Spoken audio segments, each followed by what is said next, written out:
अलीम खान साहब ने, इमरान साहब जो इंटरव्यू दिया है सलीम साफ़ी साहब को, उसका कुछ हिस्सा आपने देखा भी, कुछ क्लिप्स। तो ये पहले तो यहाँ से बात शुरू कर लेते हैं कि उसके कंटेंट पे तो आते हैं बाद में कि वो कितना सही है या गलत है, लेकिन क्या ये तरीका ठीक है कि आपकी किसी के साथ कोई एक पर्सनल चैट हुई है और आप उसको आकर उस शख्स की इजाज़त के बगैर पब्लिक कर दें टीवी के ऊपर? तो क्या ये एक अखलाकी तौर पर जायज़ बात है? पहली बात तो ये असमीना कि मुझे आप बता दें कि पाकिस्तानी सियासत में अखलाकियात है कहाँ, जो आप अलीम खान साहब से ये सवाल कर रही हैं। यहाँ कहीं कोई अखलाकियात नहीं है। दूसरी बात ये कि क्या ऐसा पहली दफ़ा हुआ है? पहले इस तरह से लोगों ने अपनी गुफ्तगू जो है वो नहीं की। आपको याद नहीं कितने इंटरव्यूज़, नुमा मुलाकातें जनरल बाजवा साहब की हुई हैं जो प्रेस में इस तरह से आई हैं। तो क्या उस वक्त अखलाकियात थी?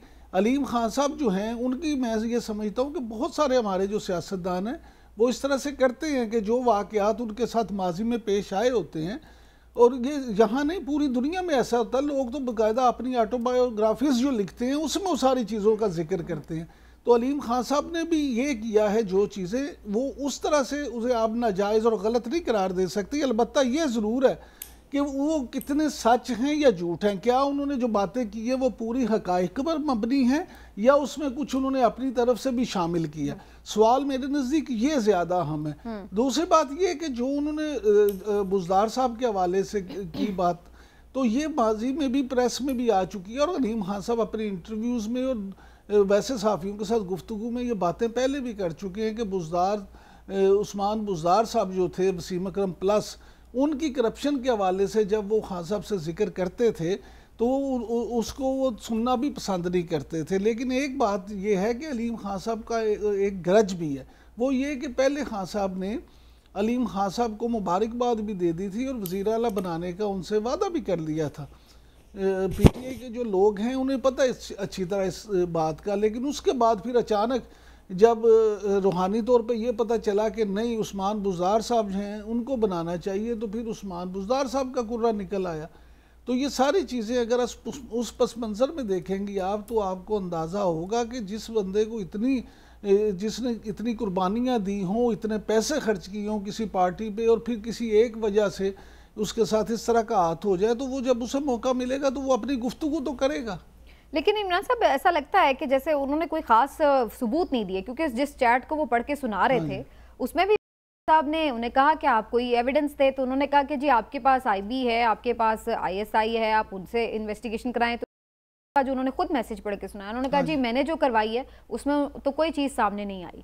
तो उसके बाद फिर अलीम खान साहब ने कोई फर्दर उन्हें कोई एविडेंस तो पेश नहीं की। अच्छा समीना, बात यह है कि एविडेंस पेश करना अलीम खान साहब का काम नहीं था, ये बतौर प्राइम मिनिस्टर उनका अपना काम था। और मैं आपको मुसद्दका इतलात दे दूं कि प्राइम मिनिस्टर को, उस वक्त के वज़ीर आज़म को, खुफिया इदारों की तरफ से, इंटेलिजेंस एजेंसीज की तरफ से बाकायदा रिपोर्ट्स पेश की गई कि ये जनाब देखें कि जो आपके होनहार वज़ीर आला हैं उनकी करप्शन की ये दास्तानें हैं। लेकिन वाकफा ने आलिया बताते हैं कि उस पर उन्होंने कोई कार्रवाई करने की बजाय उल्टा उस वक्त उस्मान बुज़दार साहब को बुलाया और उनके हवाले ये कर दिया कि ये देखो तुम्हारे बारे में ये क्या कहते हैं। और ख़ुद इमरान उस वक्त जो है साबिक़ वज़ीर आज़म, उन्होंने आपको याद होगा कि ये बात भी की कि जब मुझे उन्होंने दिया और मैंने उसको बुला के कहा, तो ये सर देखिए, एक बंदा अगर आंखें ही बंद कर ले और ये समझ ले कि नहीं ये मेरा जो नुमाइंदा है ये 100% ईमानदार है और ये करप्ट हो ही नहीं सकता, इससे बेहतर कोई कैंडिडेट ही नहीं हो सकता, इससे बेहतर कोई वज़ीर आला हो ही नहीं सकता, तो फिर आप जो मर्जी कहते रहें। लेकिन उसका उल्टा नुकसान हुआ। और पंजाब में जो अभी हम केपी और पंजाब में फ़र्क की बात कर रहे थे, उसकी बुनियादी वजह भी ये है, अगर उस वक्त उस्मान बुज़दार साहब की जगह उन्होंने कोई इफेक्टिव वज़ीर आला लगाया होता तो शायद आज पंजाब में ये सूरत हाल वैसे तो खैर एक बड़ा अहम इजलास भी होने जा रहा है जी लंदन में PMLN का, और जिसमें कुछ कहा जा रहा है कि कुछ हतमी चीज़ों के ऊपर मुशावरत की जा रही है।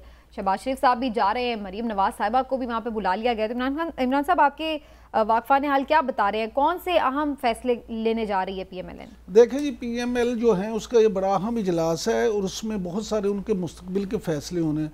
हमारे वाकफान हाल जो हैं उन्होंने जो इस हवाले से बताया उसके मुताबिक मामला ये है कि मियाँ नवाज शरीफ साहब को अभी तक वापसी के लिए ग्रीन सिग्नल नहीं मिला, अभी तक पूरी तरह से जो उनके हवाले से क्रॉस था वो ख़त्म नहीं हुआ।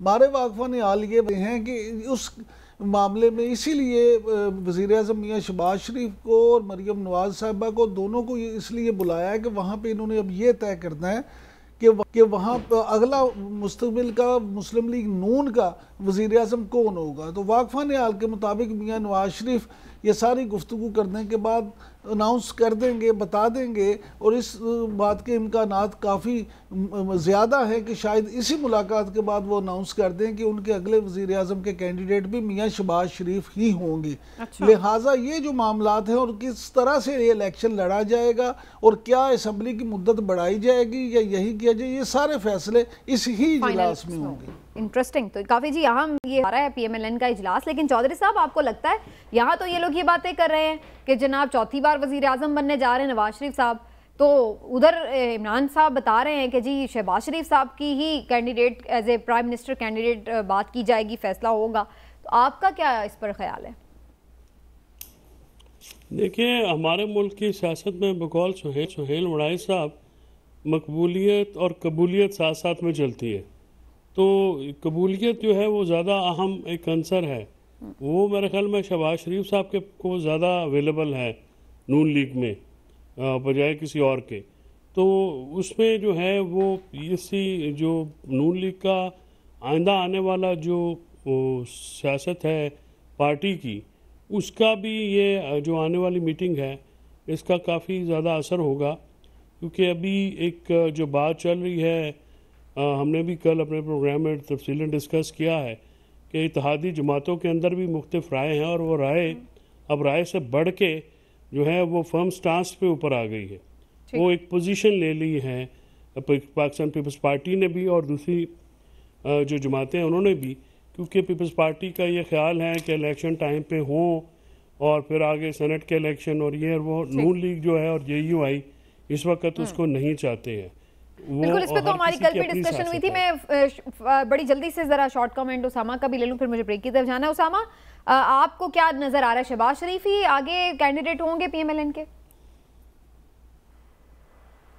नहीं, आगे तो अभी तो रेस लगेगी। मेरे ख्याल भाइयों में भी अभी तो जो कोशिश नजर आ रही है मियां साहब की, वो तो खुद चौथी दफा वज़ीर आज़म बनना चाहते हैं। अभी तो मुझे सबसे ज्यादा स्ट्रॉन्ग वो नजर आ रहा है। अगर वो नहीं तो फिर शायद मरीम नवाज साहिबा की तरफ देखा जाएगा। लेकिन उधर से बिलावल साहब भी कंटेंडर हैं, तो अभी तो देखना है कि क्या होता है। और यहाँ तो मौलाना साहब भी सदर के लिए आगे देख रहे हैं, और वहाँ जरदारी साहब भी सदर आगे अपने आप को देख रहे हैं। तो अभी तो बड़ी लड़ाइयाँ बननी है। अभी शायद खान अब्बासी साहब अलग नाराज है। तो अभी सबसे ज्यादा प्राइम अगर नून लीग की बात की जाए तो मेरा ख्याल है कि मियां नवाज शरीफ साहब खुद बनना चाहते हैं। उन्होंने मीटिंग इसीलिए बुलाई है कि क्या हो रहा है क्या नहीं हो रहा। तो आगे तो पहले उनकी कोशिश होगी, लेकिन उनकी जो रुकावटें कानूनी वो पहले दूर करनी पड़ेंगी।